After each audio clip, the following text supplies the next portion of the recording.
Jaime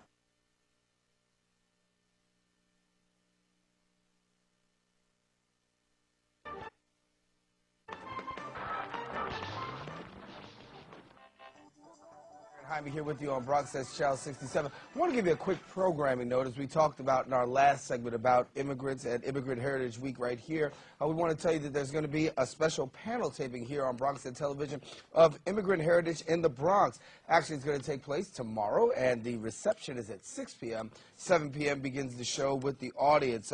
We'll have 3 different parts. Part 1 deals with the history and the overview of immigration in the Bronx. Then we'll also have issues facing immigrants in the Bronx.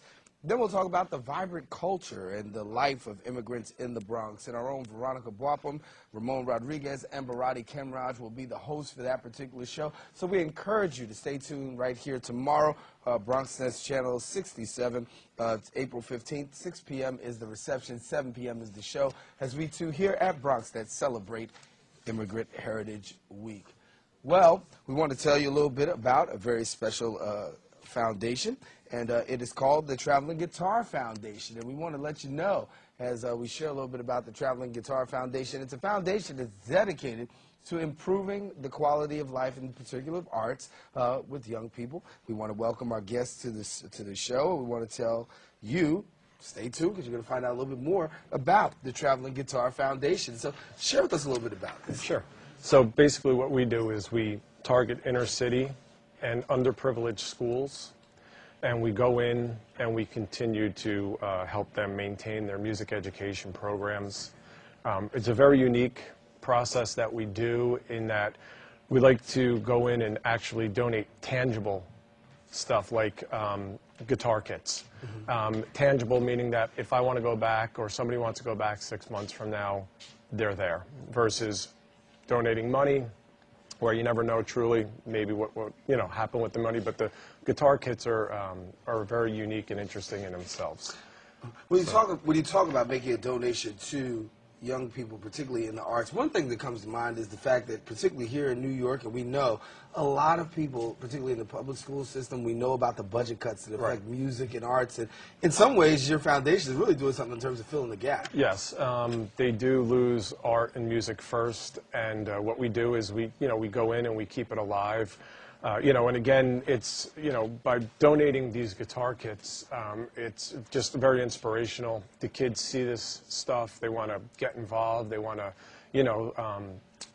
keep it a part of them, and again, not going, with clarinets, trumpets,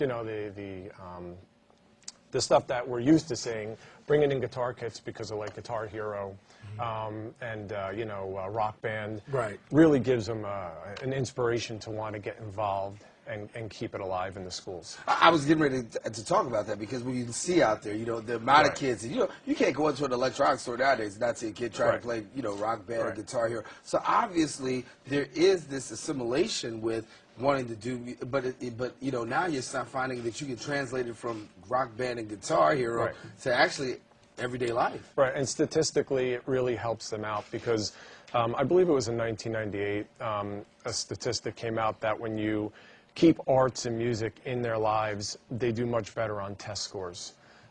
They interact much better with other children in the school systems.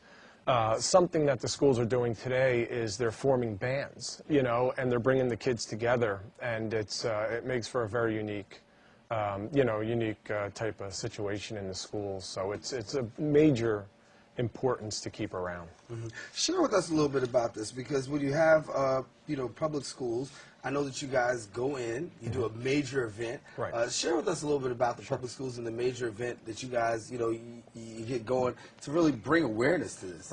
What we do is we'll set it up so that we like to bring 2 younger bands in to perform a couple of songs in front of the students, and generally, again, kids for kids, we try to keep them young. And like one of our performing artists that'll come on, Emma Norris, today, and we'll have them do a couple songs. We'll have a celebrity come in, and when the kids see this, it's an inspiration to them to want to, again, stay involved in the music education part of it.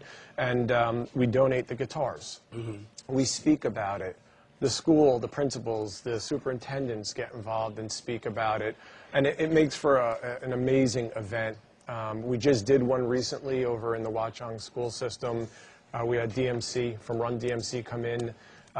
We had a couple of bands come in. One of them is called Livray, which is part of MBK Entertainment, which is Alicia Keys' management company. Let me ask you this. We'll get ready to, as a matter of fact, we're going to take a quick break. Who are we going to introduce coming up after this? Emma Norris. Emma Norris is going to come here, and she's going to share with us here on Open. We encourage you to stay with us because she'll perform right here live, right on set.